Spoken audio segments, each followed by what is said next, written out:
Welcome to Breaking Banks. I can already tell it's going to be a lot of fun, this one. I have collaborated with this gentleman for now the better part of a decade, on and off. Yes. And we have co-authored some books together, and he is venturing into the world of fiction, which, if you guys have heard my story a few times, is where I started my journey as an author. So it's interesting to sort of see that we share this interest in doing sort of sci-fi type stuff. And Paolo Cerrone is joining us this week to talk about his new book, a work of fiction called Quantum Sapiens. And we've had some discussions about this during the development process. And it was a very interesting sort of look at what consciousness might mean in the future in a world with sentient AI in it.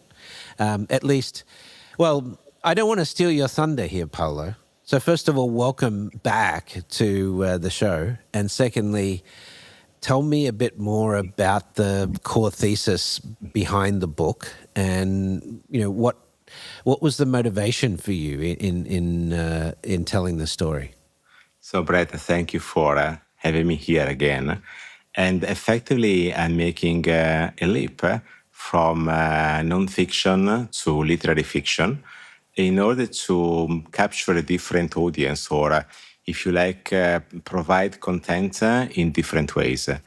And Quantum Sapiens is not just literary fiction, it's an opportunity to weave together science and philosophy at the crossroads between artificial intelligence, human consciousness, and quantum gravity. So the latest developments in terms of physics and research. And so if you look at my if you look at my literature, we get in a moment into the topic, which, by the way, is a new thing to me, because when you discuss a business book, you say exactly what's inside. When you talk about literary fiction, you can say that much, right? Because you don't want to spoil. You've got to give the trailer for the reader. Yeah. Exactly. So I need to provide, if you like, some of the content, without unveiling too much.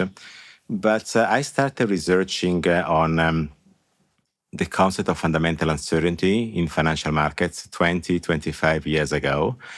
And because I believed that somehow financial markets needed a new theory, because the previous one would not have worked and proved not to work correctly. And in the end, through this research, I identified the biological, I call the macro foundations of financial markets, into our human relationships with fundamental uncertainty, which is the structure of financial markets. Nobody can forecast the future. And the reversibility of time, the fact that we need to make some saving goals, investment goals over time, on a time that goes only in one direction.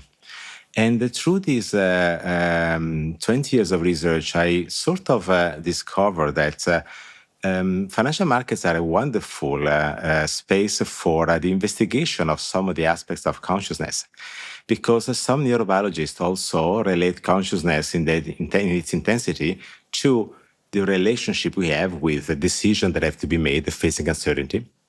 Like you can drive a car unconsciously and then something happens and your consciousness comes up, right? To make it a very simple example. And also the element of time, which most likely is a producer of consciousness to create causality in the way we make an interpretation of reality. So this is the Heisenberg uncertainty principle, and the theory that we create the universe by observing it. Somehow, yes, you can put it to that extreme, essentially, right? But I would say that it's a bit more nuanced. Time is an epistemological criteria that humans use, and that would be important in the narrative for the interpretation of reality. Because you know that at the fundamental level of the quantum equations for quantum gravity, time might not exist. So the question is how you reconcile all of this. So back then to financial markets investigation, I thought, okay, while I'm investigating financial markets, I realized that I was also onto something else. And there's no surprise that after I published my financial market transparency theory and principles, whose biological macro foundations are fundamental uncertainty and the reversibility of time, I said that the axiology for financial markets, so the theory of value that is needed to move forward with technology, is basically the intensification of financial consciousness of the individuals, and through regulatory driven consequential aesthetics, the intensification of the financial consciousness of the ecosystem. So I'm saying that convenience is fine, seamless integration is fine, speed is fine, but in the end, the scope is to allow people to be more comfortable in directing themselves when making financial decisions through a variety of means. And that's a level of consciousness. So that I said, Okay. the intensification of consciousness is the money for value in financial services. So my previous book before this one, Amazon bestseller, competing with yours, you're always winning in the end. Banks and fintech on platform economies had the subtitle, Contextual Banking and Conscious Banking. Well, the conscious banking is effectively the transparent advisory platform where we try to increase the level of consciousness for financial decisions of individuals. When I published the book in 2021, finished in 2020, I pondered a moment if I wanted to use the word consciousness or not. Could I say contextual and transparent advisory platforms? But I thought, well, Paolo, you will want to work on consciousness at some point. So better go, there where you will want to be in the end, because the connection will be clear. So then I started thinking, how can I make the next step now that I wrote 5 books that were really about the understanding of the functioning of financial markets first principle with a new theory based on a axiology that linked into the consciousness level. And I thought I cannot write another business book because the leap that I want to make is a bit larger than what I did previously and in the past. So I thought that literature was needed in a way that as the breakthrough theory or a perspective that this book brings to the surface is pretty beyond the curve. I thought we had to deceive the word illusions to inspire our intellect. So I wanted to engage the audience in a more emotional way, letting them go through the narrative while I let the characters spell key and relevant discussions and information about quantum gravity, about philosophy and theories of consciousness in a way that everyone, no PhD required, can get closer to the topic. And then at the very end, I sort of unveil which were the foundations that inspired me in writing this. And I started in 2020. It took me more than 5 years, essentially. I've been reading a lot. So I'm not creating out of the blue a theory. I'm connecting the dots, which is what I've always been doing, reading from giants that were out there discussing these topics, in particular, Emanuele Severino, an Italian philosopher that left us just a couple of years ago. And you can have like Penrose or Federico Faggini, the inventor of the microchip, that discusses the irreducibility of consciousness. But as always, my scope is how can I inspire you to forge your understanding? So I try to write the story in a way that I position the conversations, the pros and the cons, in a way that you pull the thread yourself, right? Or you start doing it. And then in the end, we might find out that our threads are intertwined. And so we go into a similar direction. And so that became Quantum Sapiens. So a very ambitious project, literary fiction to blend together quantum gravity, theories of consciousness, and the almighty power these days of artificial intelligence. So, this is interesting because, I do think, you're focusing a lot on philosophy. I do think that the big inputs we're going to need into this transition, to a world where we understand all of this science and we have, amazing new superpowers because of AI and quantum computing, right? That has to change our perception of the world, because we're going to get so much information, on sort of grounded foundational stuff. But then there's some really interesting historical pieces on consciousness, and the biggest question about AI is, what is consciousness? And, Yes, and, well, and we don't even really have an answer for it in scientific we don't. theory yet. And but there's some really interesting work that's been done on this. Like I find Roger Penrose's theory of quantum consciousness Yes. very intriguing, right? That's actually well Um, represented as well because it goes back to the macrotubules, trying to figure out if yes, right, consciousness exactly. emanates from the collapse of the wave function in a pure quantum state. And so that's also part of it. And it goes around and beyond that, to be honest. You said two important elements. One is about what is needed today, and the other is about what is consciousness and how you define it. So let me start with the first. What is needed today? I think that changing the world in a production process is not complex. Humans have the capability to change the Sure. world. What is complex is to change the way we look at ourselves and the world around us. So that's what I try to do. If you do not redefine somehow our space in the cosmos, it will be more complex to understand how to deal with such an increasing power of technology. That doesn't mean that technology in itself is pure and given and we have to adapt to that. No, it means that we are now given the wonderful opportunity through artificial intelligence to look at ourselves in the mirror and to go back to deeper Mm. understanding. That deeper understanding is different from what we've been doing in the last decades, because the year of enlightenment that started with the French Revolution was primarily an era of rationality or reason, of measurement. However, consciousness is something that contains elements that cannot be measured. So we need to go back to this discussion to mix and match what can be measured without forgetting that we need to care about what cannot be measured. Now, what about consciousness, therefore? Hard to define, but I like to give you this example, a bit fun if you like. You might have seen the new Ferrari Luce that came Yeah, out as very yeah. controversial. Designed by Johnny Ive. Exactly. I actually like it itself, but if it was a Tesla, would have been the best ever Tesla produced. The problem is that it was meant to be a Ferrari. So I cannot tell you what is a Ferrari, but I can tell you that when I see one, I know that's a Ferrari. And the Luce is not, okay? Sort of like this. So Okay. even though we cannot get to the full I definition, mean, look, you have the right to comment on this because you're Italian, right? I well, won't make any judgments on it because in the presence of an Italian, when it comes to Ferrari, I know my place, brother. two things Italians cannot talk about these days, the Ferrari Luce and the World Cup. So There you go. let's touch them both so we get rid of the problem. But that's just to say that still we don't know what is the real origin of consciousness. And it's okay. Some believe it can be produced. Some believe it is irreducible, like Federico Fagini, the inventor of the microchip. I might be inclined to go in one direction more than the other. My point was more about why the human consciousness is so intense, given what we experience, right?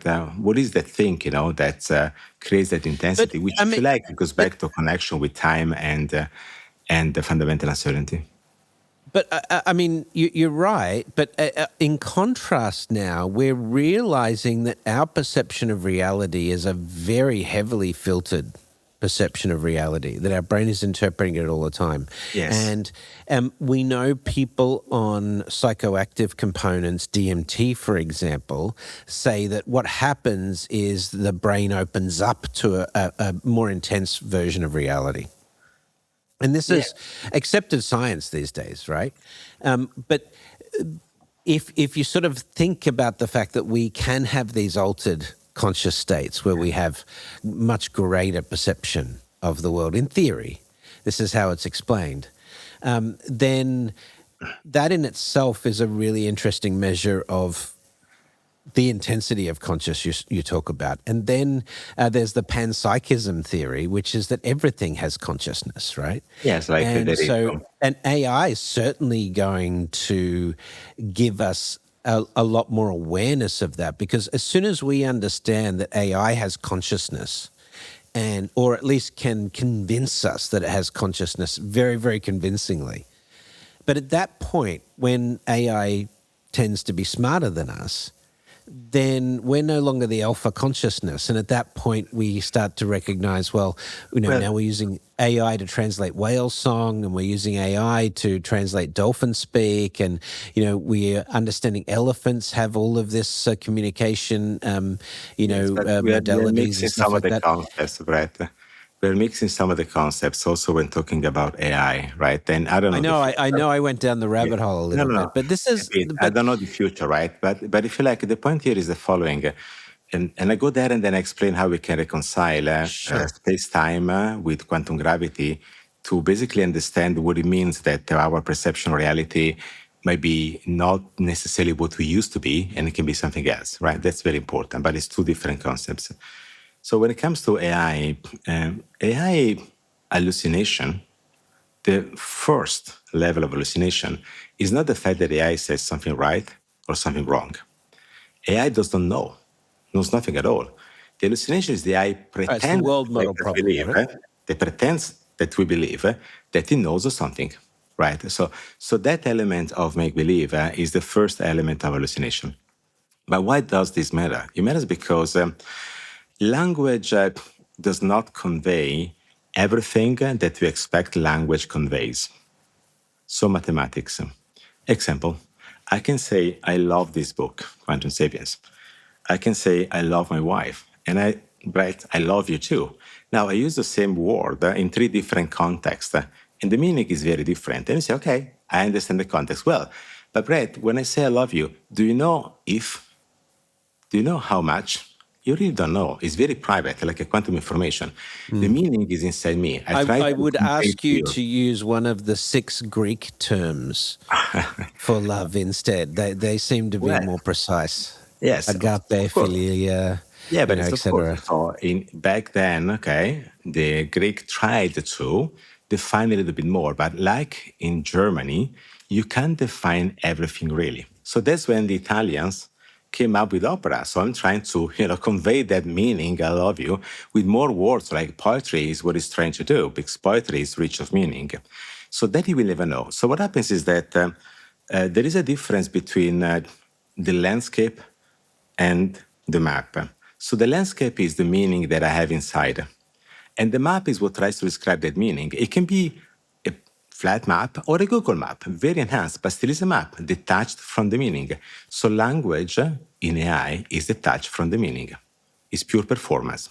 So that also means that when we discuss consciousness, we should not confuse that we are trying to look at performance. In terms of performance, AI would be magic, okay, much faster than us.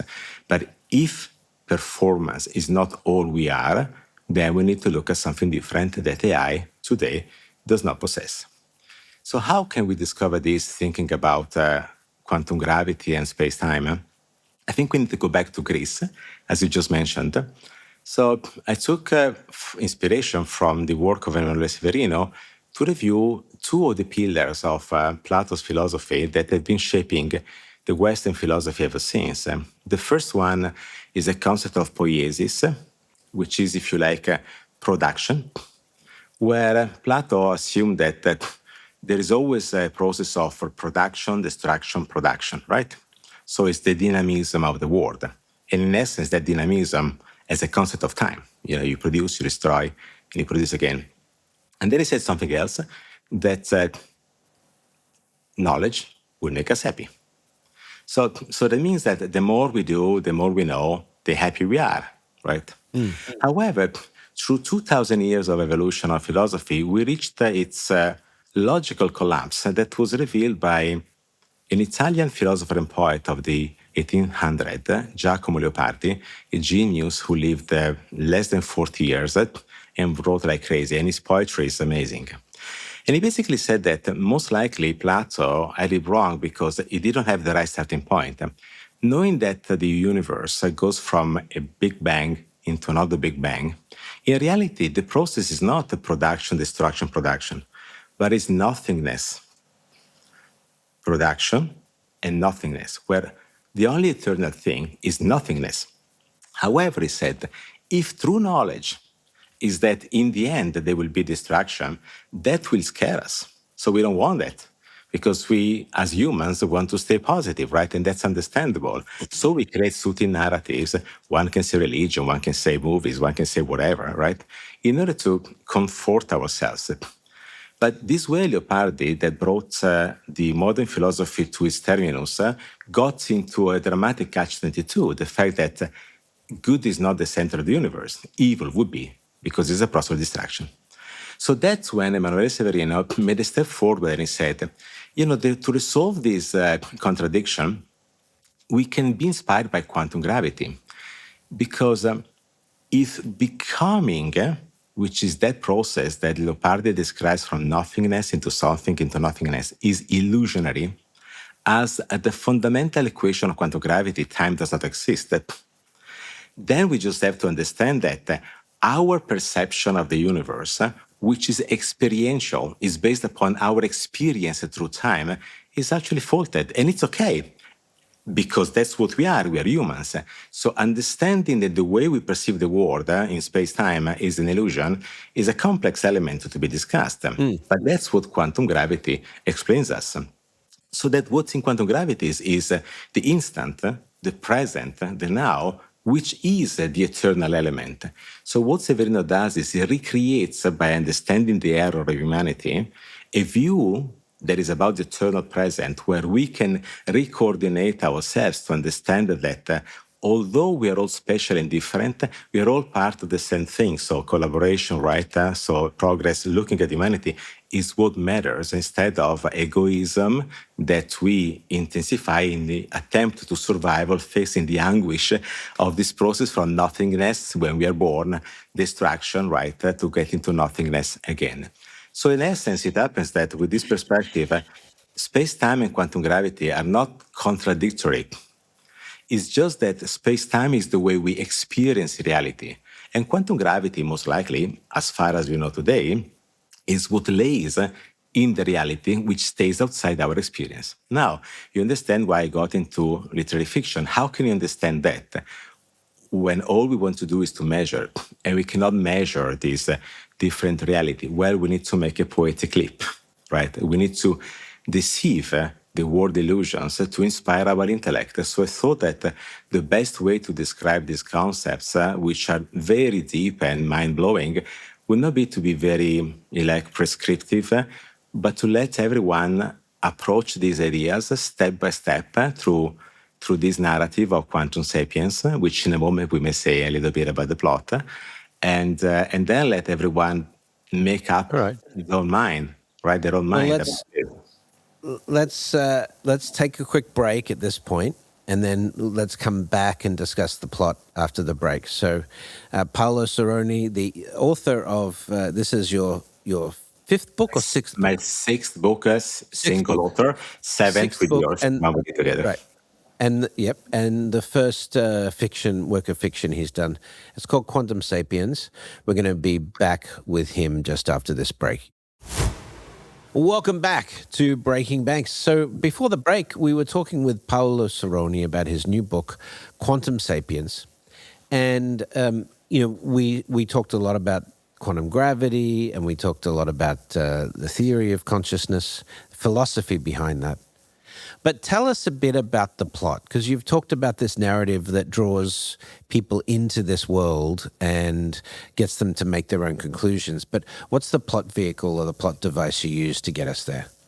Well, Viktor Zaitsev is a visionary scientist who uploads his consciousness into an AI-powered quantum intelligence, which allows him to defeat mortality, so becoming immortal. Now, is this true? Is this hubris? Nora Sullivan, a tech journalist, is tasked to make the investigation, and that spins her into an intricate web of discoveries, scientific discussions, philosophical debates, until he figures out what is the real story behind the replication of consciousness. And I can't say more because I want you to basically read exactly and learn what happens in the very end. So it's a story that mixes action, with philosophical discourse, right? To move you forward in a very catchy and intense way. Interesting. So let's take a little diversion here. Tell me about how you reconcile quantum gravity with, and maybe there's no reconciliation of this, but I'm thinking about now, Einsteinian relativity mainly, but the presence of dark matter in the universe and where that sort of fits. Have you Well, thought about that? the knots. That's in the quantum world. There's many spaces that have to be still discussed and investigated. I find particularly interesting the positioning in reality of Carlo Rovelli, who discusses the black hole and the fact that it can come back through a white hole. So the whole Yes. time representation, right? I guess the problem Well, of there's some theorists who think that our universe is inside a black hole today. So, well, that we cannot know, we cannot measure. That's the point, right? Or we can grasp basically the idea. But that is exactly the point. All the problems like dark matter are incomprehensible to us because we cannot perceive them with our human capability, right? So they are beyond the space-time capability. So the investigation, the scientific investigation, also requires a bit of intellectual capability to go beyond what you can fully describe and measure, which can be a philosophical perspective or a poetical perspective that tries to compensate, right, the gap. And that's what we try to do here, essentially. How can you be a good scientist that delves deep into these aspects, like the white hole or the dark matter, if you're not a poet or not a philosopher? So that is still something which is required to fill the gap, right? And then there could be multiple theories right around, and there are many theories about that, right? That go beyond my comprehension of our imaginations today. But I think the principles that quantum sapiens pass is exactly the same. In order to complete your understanding of a theory that still cannot be so clear cut like those that we created in the past, you need to make this little leap into philosophy and poetry in order to convey the message. Then another thing that we discuss in this novel, theories are crowned and then they are abandoned for new ones, right? So maybe we discuss quantum and maybe in the future we'll figure out there's something else, right, that we don't know yet. So here's one aspect of this that maybe we can riff on, right? Is that OpenAI has a research model that recently broke an ERDOS problem, right? An 80-year-old math proof that humans thought we'd solved, and AI did a better job of it. And the protein folding Nobel Prize, AlphaFold, which of course won Demis Hassabis a Nobel Prize. This is something that we'd been trying to do for 50 years and had failed dismally, and AI fixes it in the space of a short amount of time. But here's just a couple of examples of where we see AI helping us understand the world in a better way, right? Or cracking some of the codes that unlock this next level of consciousness, if you like. And so you see that there's sort of a consciousness singularity that's happening right now? Is that there's going to sort of blow the lid off consciousness? Or is it going to be more about us being aware of the constraints of our consciousness as humans I think it's different, right? I think that all of these examples are examples of performance.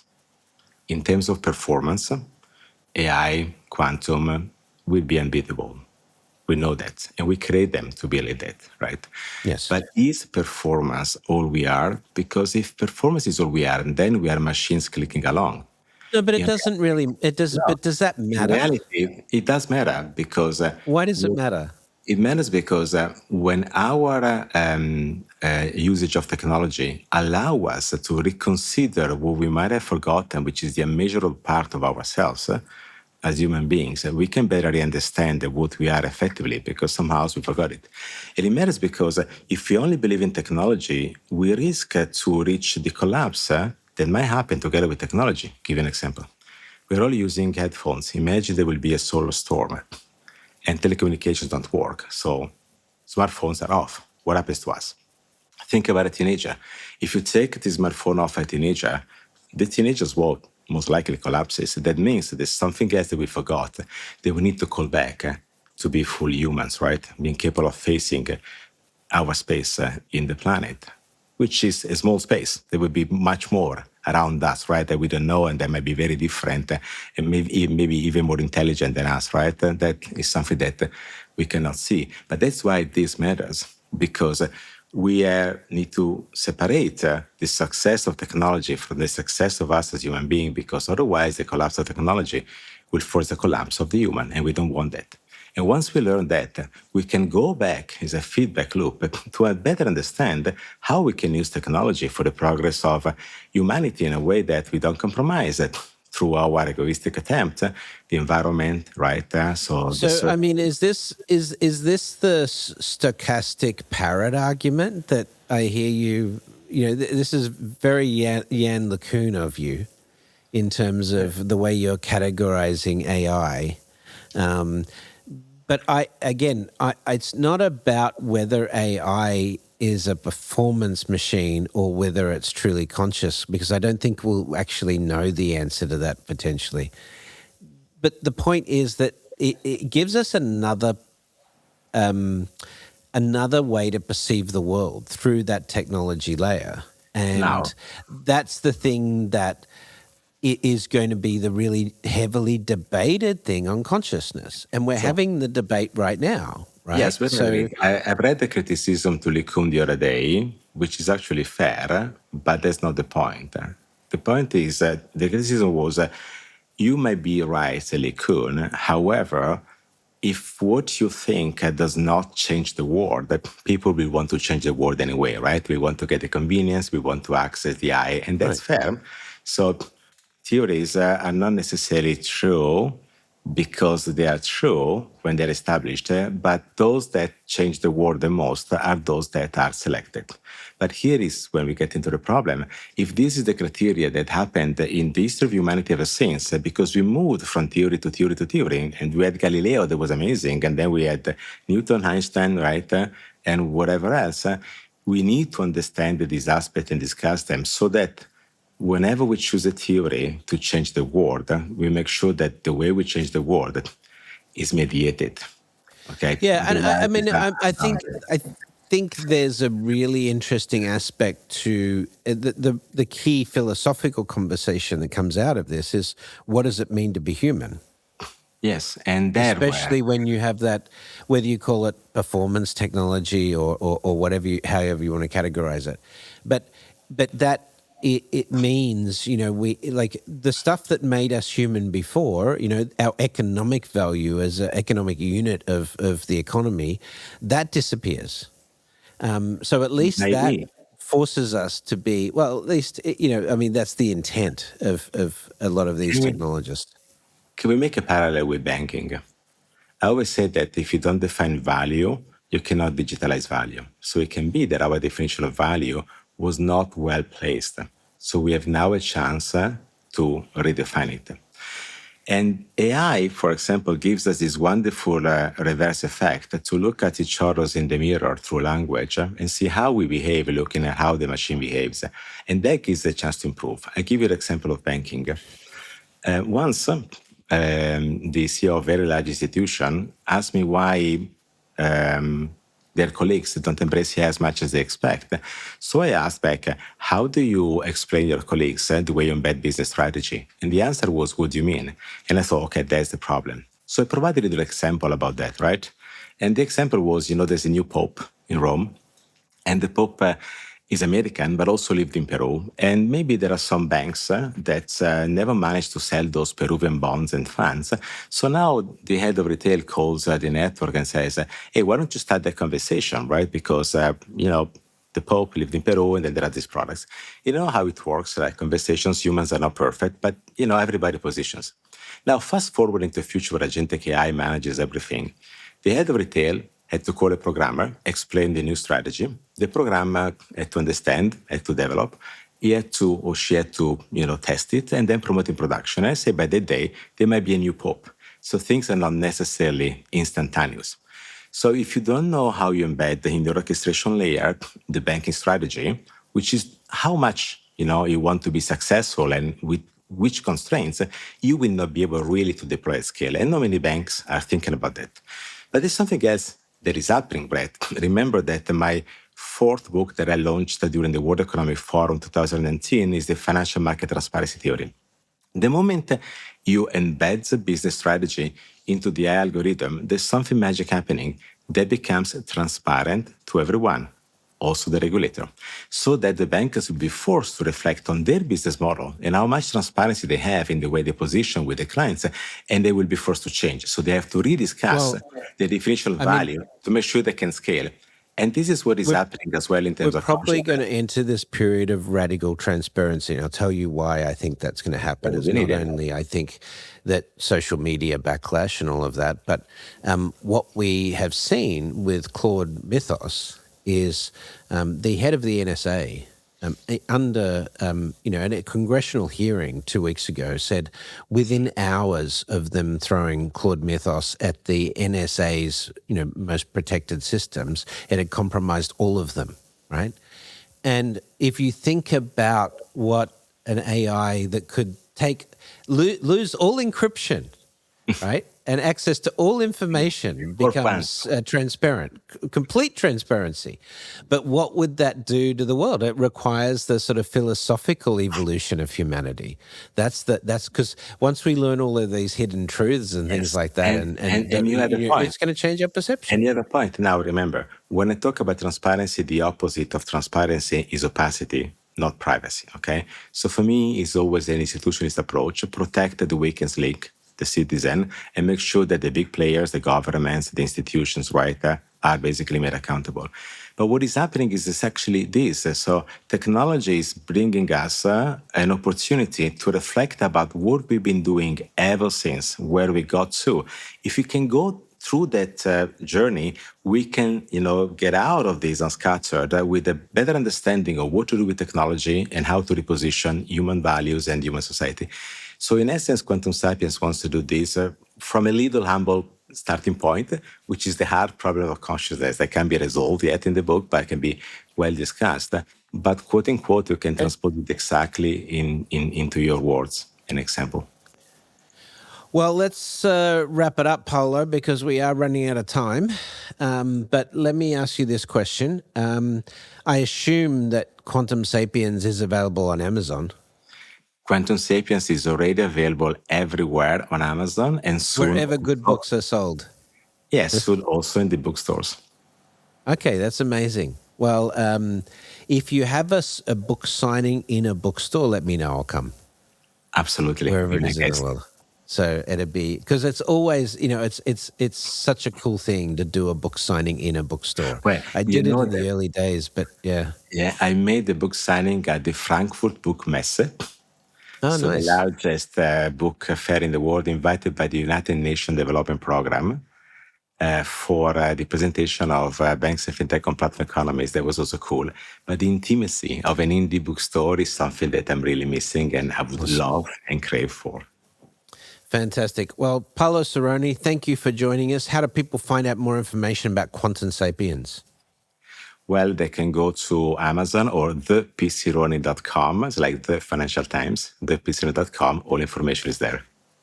Okay, fantastic. Arrivederci. Arrivederci.